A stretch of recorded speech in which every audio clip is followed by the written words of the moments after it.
Friends, I'm Rabbi Richard Block. I'm Senior Rabbi of the Temple Tifereth Israel, and it's my sad privilege to officiate this afternoon as we celebrate the life and mourn the death of Miriam Sanders. In his sorrow, Job cried out, Adonai Natan v'Adonai lakach, Yehi Shem Adonai mevorach. God has given, God has taken away. Blessed be the name of God. An ancient people, we are well acquainted with grief and with the valley of shadows. Death and sorrow are not strangers to us. Yet the centuries have taught us that a good name endures beyond the grave and that there is strength in faith. With Job we say, Adonai Natan, God you have given. In Mimi you gave us a loved one who will not be forgotten. For all that was good and enduring in Mimi's life, we offer the deepest thanks of our hearts. Adonai lakach, God you have taken away. We pray for the strength to turn our saddened hearts into an altar of trust before which we acknowledge your sovereignty and love, as now we say, Yehi Shem Adonai mevorach. Blessed be the name of God, now and forever. For Mimi's love that united her dear ones in life and which death cannot sever, for her companionship that was shared along life's path and which continues through the tenderness of memory, for the gifts of her heart and mind that brought joy and happiness and is now a precious remembrance, for all these and more, we give our thanks to God. In this time of loss, we listen to the voice of our sacred scriptures that brings us the ancient yet ever new message of God's nearness. It tells us of our kinship with the Creator, in light as in darkness, in joy as in sorrow, in life as in death.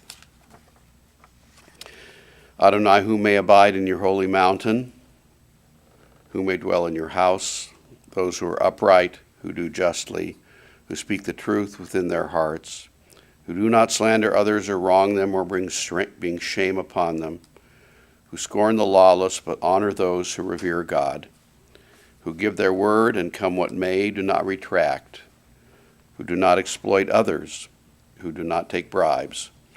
Those who live in this way shall never be shaken. These are the beautiful Hebrew words of the 23rd Psalm.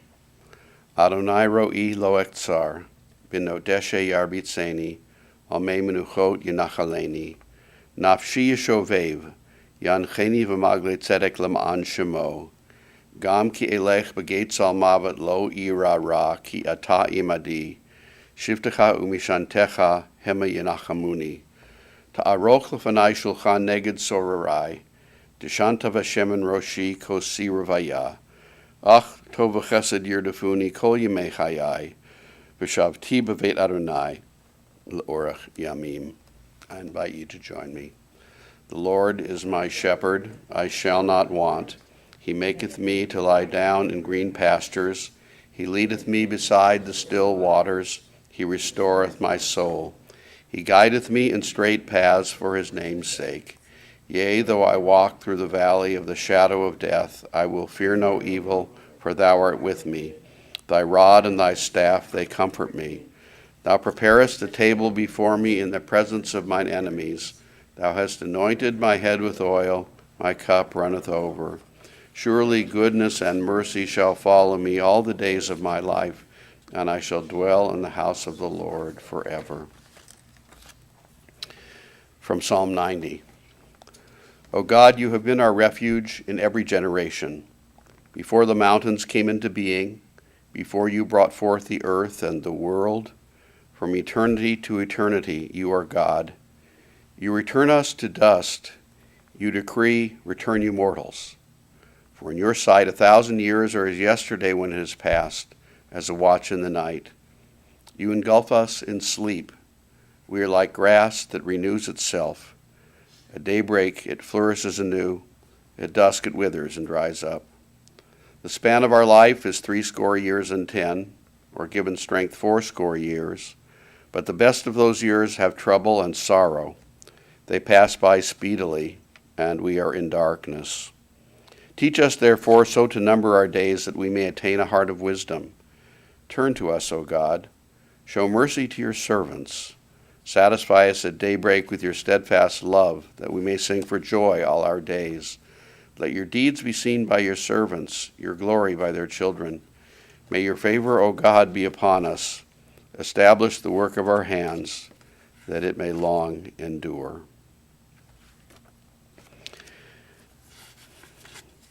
And from the Proverbs, a woman of valor who can find? She is more precious than fine pearls. Her husband trusts in her, and so he lacks nothing. She does him good, never harm, all the days of her life. She perceives that her labor is rewarding. Her candle burns on into the night. She reaches out to those in need and extends her hands to the poor. She is clothed in strength and dignity, and she faces the future cheerfully. She speaks with wisdom. The law of kindness is on her lips. Her children rise up and bless her. Her husband sings her praises. Many daughters have done valiantly, but you surpass them all. And in the book of Ecclesiastes, these words of wisdom are found. For everything there is a season, a time for every experience under heaven, a time to be born and a time to die, a time to plant and a time to uproot what is planted, a time to tear down and a time to build up, a time to weep and a time to laugh, a time to grieve and a time to dance, a time to cast stones and a time to gather stones, a time to embrace and a time to refrain from embracing, a time to seek and a time to lose, a time to keep and a time to discard, a time to tear and a time to sow, a time to keep silence and a time to speak. As you know, it is our Jewish custom to speak words of blessing and appreciation, of gratitude and respect as we part from the physical presence of our loved ones who enter eternity. And so we gather today with love and respect to remember Minnie, who was a strong-willed, strong-minded, fiercely independent person, a woman to be reckoned with. You heard me reading Psalm 90, which says that the span of a human life, the normative lifespan, is 80 years and 10, which is to say 70 years, or by reason of strength, 80 years. And yet as we gather today, we remember a woman who left us just short of 80 years and 10. A strong and determined woman indeed. Mimi was born in Cleveland. She was the youngest of 3 sisters, often known as the sister of Ruth and Mina, and often in their shadow. A graduate of Cleveland Heights High School.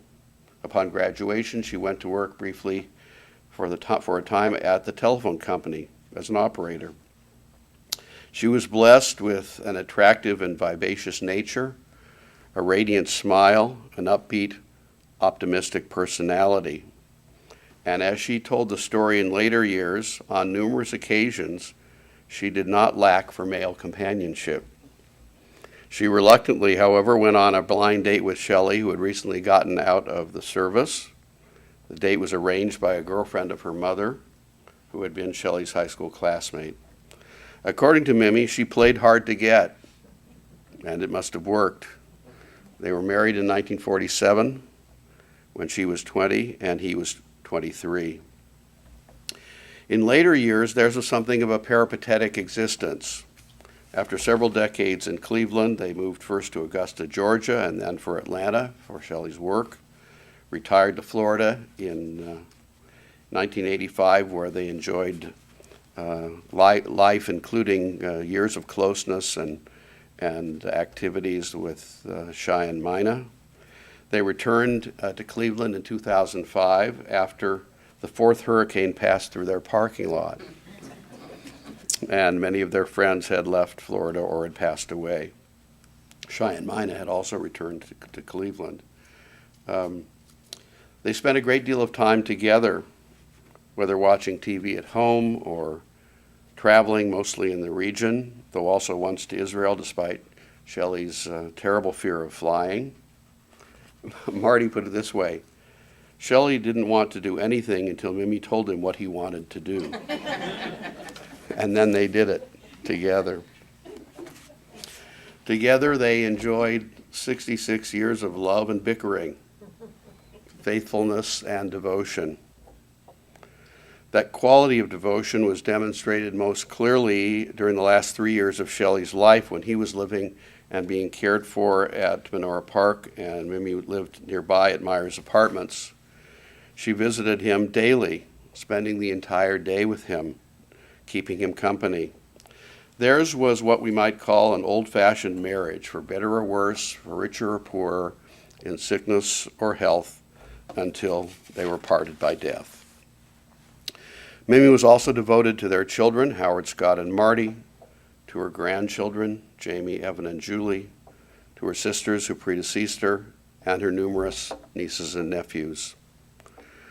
When their sons were growing up, the family had dinner together every night, and Mimi's Jewish identity was important to her. She saw to it that the boys attended religious school and were confirmed at the temple, Tifereth Israel, and the temple's annual picnic at Euclid Beach was a yearly highlight, as many of our congregants fondly recall. Jamie reported that Mimi loved to tell stories about our family. Traditions and memories were very important to her. She once wrote out our entire family history for me in her perfect block lettering, which I still have to this day. She even made some cassette recordings for me, which I believe are in my mom's house. I definitely have a very good sense of where and who I come from thanks to her stories from the past. And even if we may have rolled our eyes once or twice, because we'd heard them all before, I'm still so glad she reiterated them, because now I have them to pass on to my children and grandchildren. And I'm sure Evan and Julie feel the same way. Mimi's dear ones also recall keenly her strong sense of order and organization, her mastery of details and her insistence on proper manners.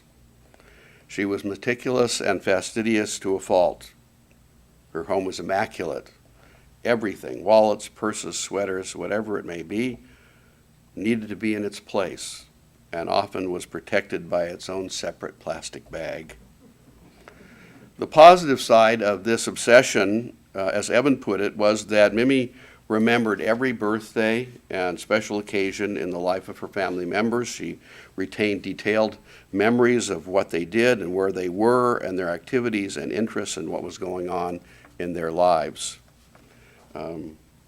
In many ways, she grew closer to her grandchildren as adults than even she had been in childhood, for which they are grateful.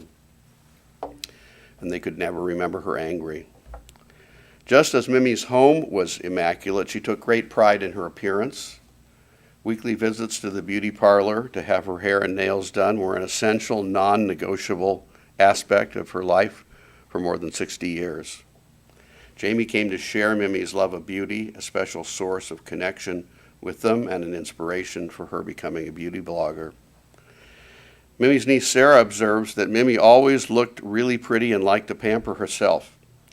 When Sarah was in junior high school, she loved to go up to Mimi's bedroom where she had a little vanity table with all her perfume bottles and lots of makeup. By contrast to Sarah's sensible mom, Mina, Mimi was fun-loving and knew how to have a good time and was delighted as hair and fashion trends became bolder. Like Sarah, her siblings, Ted and Laura, remember Mimi's beautiful smile, her delicious dimples, her sunny disposition, her deep voice and easygoing nature, and warm laugh, which Ted described as the perfect refuge in troubled and troubling times. Nephew Robert wrote, "I have known Mimi nearly all my life. My memories of her and Shelley began while attending their wedding. Over the years growing up, I spent a great deal of time with them and also got to know the Niger family. I will always remember Mimi and Shell's signature, their frequent but loving bickering. Although Bonnie and I left Cleveland 50 years ago, we came back frequently for visits and always made sure we spent time with them. Mimi was a gracious hostess and couldn't do enough for us while we were there. She was a wonderful wife, sister, aunt, mother, and grandmother. Family was always most important to her. Like so many of us, she slowed down a bit as she grew older, but her life was long, full, and productive, and while I'm going to miss my Aunt Mimi, her memory will always be with me." Laura recalls that Mimi loved the Serenity Prayer, which is attributed to Reinhold Niebuhr. "God grant me the serenity to accept the things I cannot change, the courage to change the things I can, and the wisdom to know the difference. Mimi lived those wise sentiments, which was a good thing because she was something of a klutz, resulting in numerous fractures and broken bones, especially her extremities. Jamie recalls visiting her at Ahuja, where she was hospitalized with a broken hip. Mimi was happy. She shrugged off her misfortune and accepted the situation with equanimity. The nurses who cared for her were amazed at her threshold for pain and said she was a great patient. Nothing seemed to bother her. At various points in Mimi's life, her interests included mahjong and Scrabble. She loved the slot machines in Vegas, and from what I hear, they loved her back. She never failed to vote in an election. She considered voting a right and a responsibility. It was an attitude she learned from her mother, who had voted in every election since women gained the right to vote in 1920. She was active in True Sisters, a Jewish women's charitable and social service organization, conceived originally as a female counterpart to the male B'nai B'rith organization. Mimi was a child of the Depression era, and that may have accounted in part for her strong need for order, her firm opinions, and set ways. She knew the value of everything and wanted everyone to be taken care of and nothing to go to waste. She maintained her determination and independence in her later years, almost to the very end of her life. After she and Shelley returned to Cleveland, she booked flights and went on several trips by herself to Florida to visit her lifelong friend Esty Dobbs. And at Myers, she enjoyed playing bingo and especially enjoyed the weekly talks by visiting rabbis. As she became increasingly frail and forgetful, support and assistance from Marty and Jerry enabled her to remain in her apartment until the end. I'd like now to invite Marty to share some memories with us.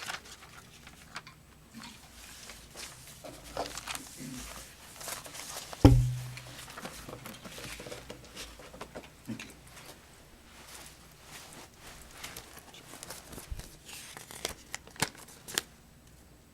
Make sure it's not Dad's.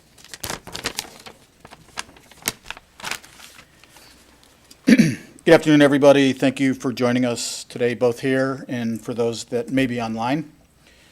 Thank you very much, Rabbi Block, for your time and your kind words. Miriam Jean Niger was born September 18th, 1926, the youngest of three girls. Shelley was born July 26th, 1923, the youngest of two boys.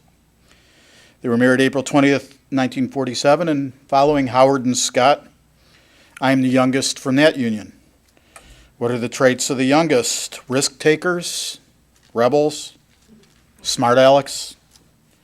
I'll leave that to you to decide. But today I'll tell you what Mom means to me. Tuesday I received a text from a teammate at work, and I'll read a portion from it. Your mother, in small and large ways, has a profound influence on your life and your outlook forever. And in that sense, your mother is always and will always be with you.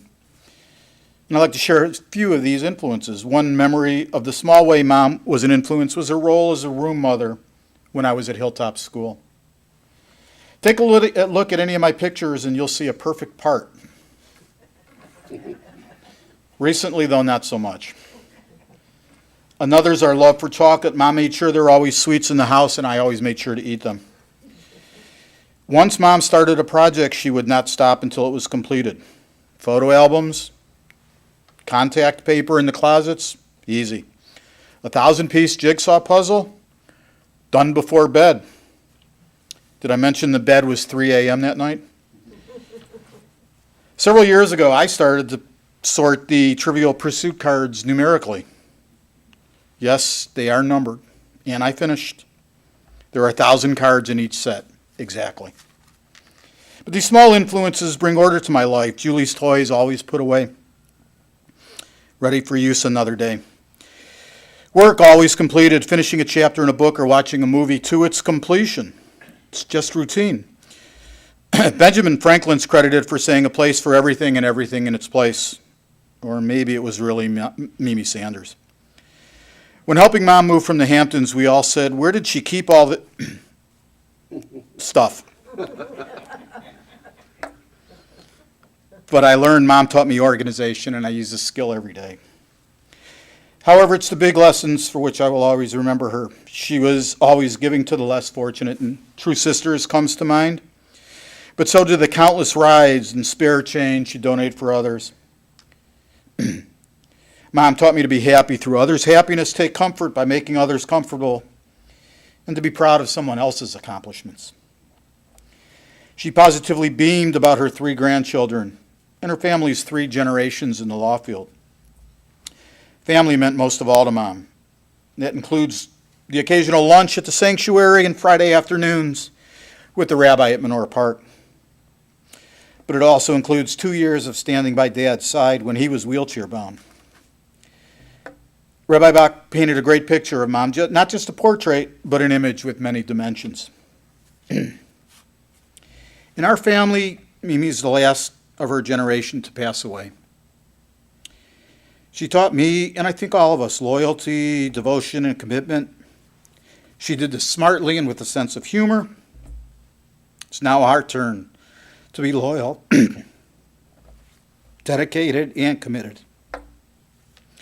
Of course, we should be all that and more. But moreover, it is our job to pass everything we've learned and have been given to the next generation. And that's Mom's legacy, and I hope you'll all share it. Thank you.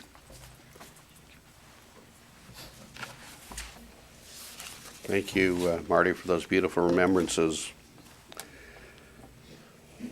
The lessons that Mimi taught us remind us that in Jewish tradition we live on in many ways after our physical death. We live on if we're blessed with progeny and our children and grandchildren, and we hope and pray the many, many generations yet to come who will carry our very essence in their DNA and our values in their hearts and lives and souls. We live on in the memories of those to whom we were precious and in the ways that they wish to emulate our finer qualities and make an impression for good on the lives of others and the world. We live on in the ways that we contribute to the lives of others in ways we often don't even realize can be life-changing and so very, very important in the challenge of making our way through a beautiful but sometimes burdened lifetime. We live on in the causes and the institutions in which we invest our life's energies and which are more enduring and significant than our own individual, mortal, sometimes lonely and confused selves. And we live on in the loving embrace of God who gives us life and in whose power all is possible. In these ways and more, Mimi will always live among us as an abiding blessing. I know that you bring your own memories of her here today, and so let's pause for a few moments of remembrance and gratitude as we thank God for the gift of Mimi's life and her enduring memory.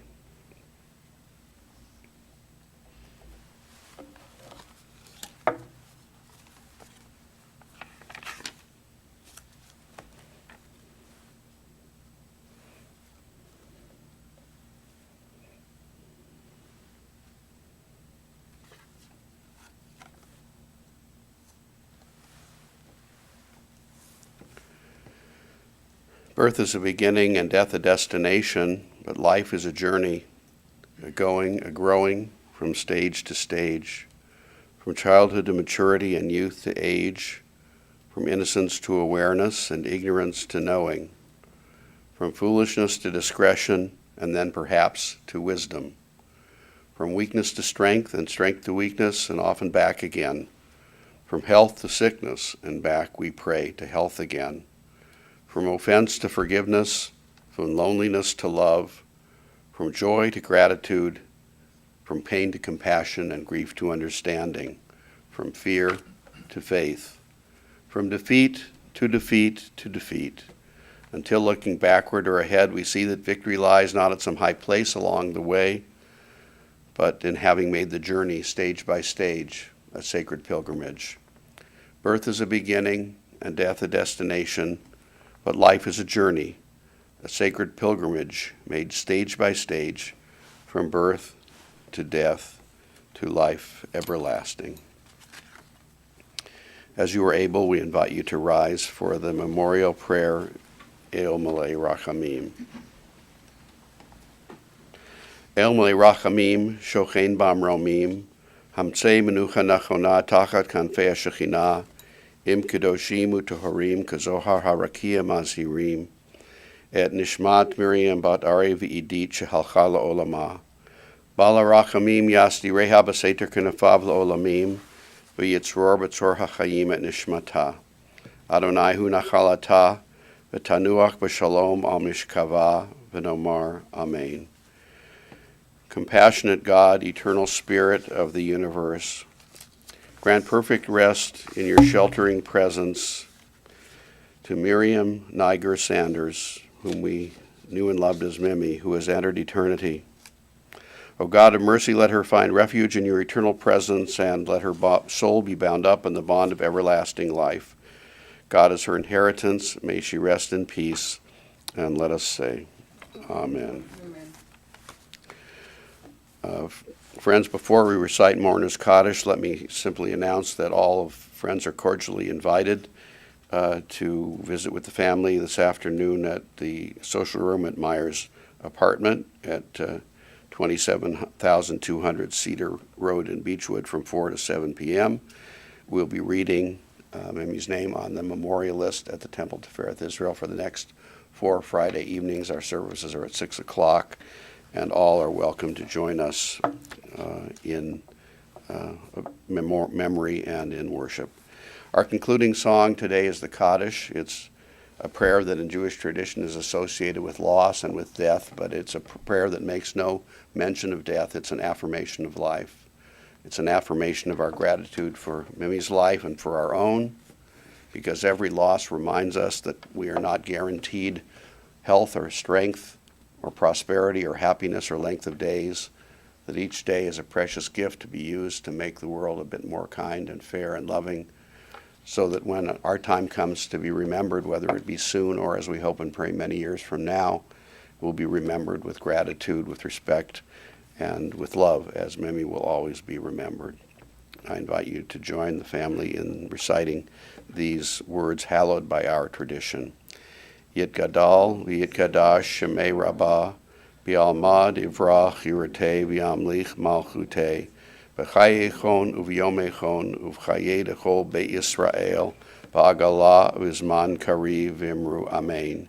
Yehei Shemei Rabbah Mevarach, La'olam Ulame Amaya, Yit Barach, V'yishtabach, V'yit Pa'ar, V'yit Ramam, V'yit Naseh, V'yit Hadar, V'yit Aleh, V'yit Halal, Shemei Dekudsha, Barichu, La'elah min kol birchata v'shirata, tushbachata v'nechamata, da'amiran bi'alma v'imru amen.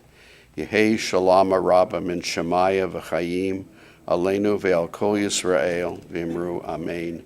Oseh shalom b'imromav, hu ya'aseh shalom, aleinu ve'al kol Yisrael v'imru amen. May the source of peace and peace to those who mourn and comfort those who are bereaved here and everywhere. And let us say, Amen. Friends, thank you for joining us on this sad but important occasion. Go in peace.